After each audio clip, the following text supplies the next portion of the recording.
Nagpapasalamat kami sa inyo at ang napili ninyong bus ay ang The Hard Crime Sightseeing Tour Bus. Ako po ang inyong magiging tour guide para sa araw na ito. Pangalan ko lang po ay Coco Lu. Pero mas maganda kung itatawag niyo lang sa akin ay Coco Chan.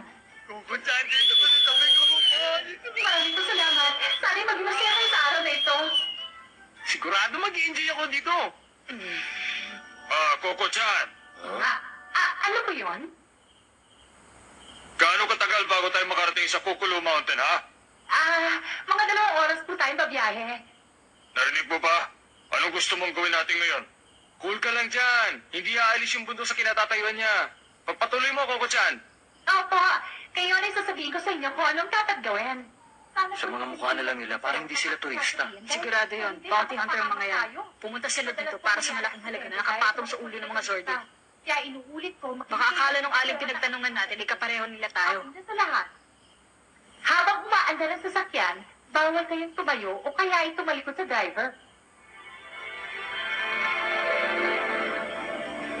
At ngayon po naman, tumingin kayo sa bandang kaliwa. Wow! Ang nakikita niyo ay ang Kukulu Mountain. Diyan naninirahan ang bantog na pamilyang Zordic. Ang bundok na yan ay patay na bulkan. Merong taas sa 3,722 feet. Sabi nila nakatayo dyan ang mansyon ng pamilya ng Zordic.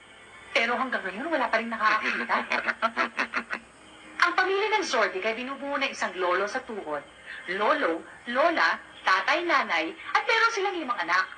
Lahat sila mga profesional na tagapaslang.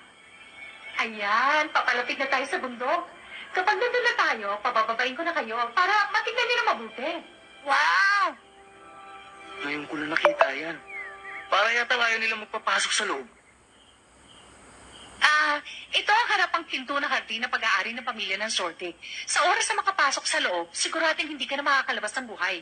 Ang tawag na karamihan ay pinto ni Yomi. Anong ibig sabihin ng Yomi? Yun ay ang kabilang mundo. Kabilang mundo? Sandali, Binibini! Itawag mo na lang sa akin, Coco Chan.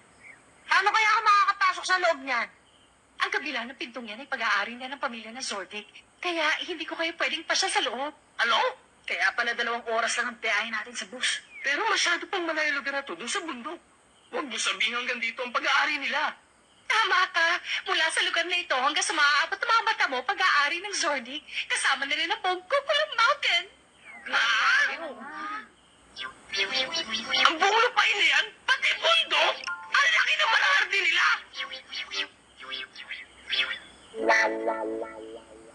Teka lang, Binibini. Binibini? Coco Chan. Ano yun?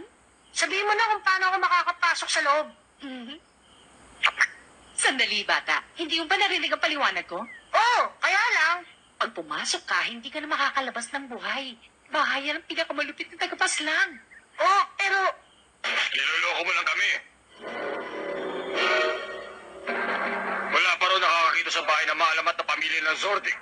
Oo nga, sa pagkakaalam ko, kahit larawan lang na isa sa pamilya nila, nagkakahalaga ng 10 bilyon. Totoo ba yun? Nagpasalin-salin lang yun na salita. Ngayon, alamat na. Malay nyo, ang lahat ng tungkol sa kanila ay walang katotohanan. Sandali. Paano niyo bubuksan ang pintong yan? Dinamita! Masasabugin yung pintong yan!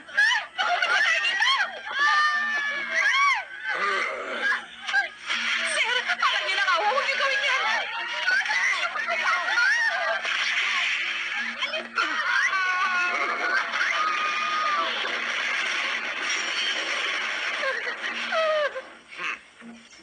Napakalupit naman nila.